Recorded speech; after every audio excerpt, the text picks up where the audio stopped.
बिलख कहीं मुनिनाथ हान लाभ जीवन मरण जस अपजस विधि हाथ।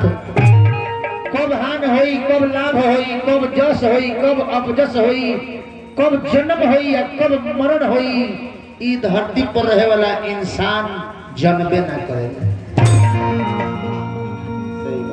ऐसे गीत के भाव कि जब से गवानवा के दिनवा धराई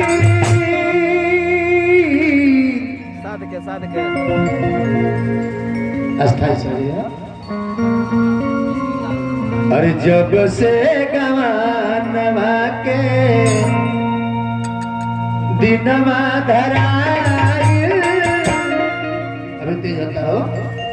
अरे दिनवा धराई तरतिया नींद लागे देह पियराई।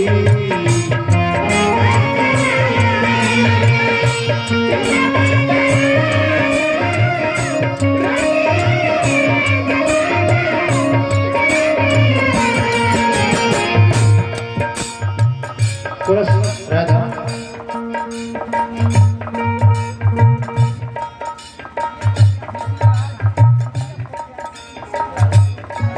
मुखिया प्रत्याशी श्री मिश्री लाल जी मिश्री लाल राय जी बहुत बहुत पुरस्कार दिहनी भगवान से प्रार्थना करो शुभकामना खातिर।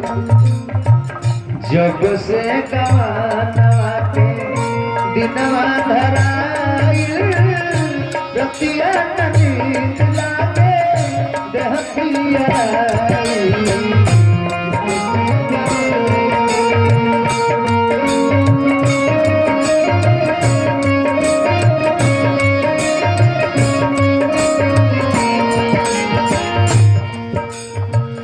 माई बाप भौजी के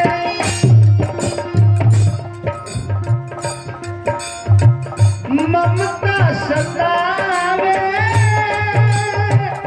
सखियन के बात रही याद आवे। माई बाप भौजी के ममता सतावे सखियन के बात रही याद आवे। धधके करे जवा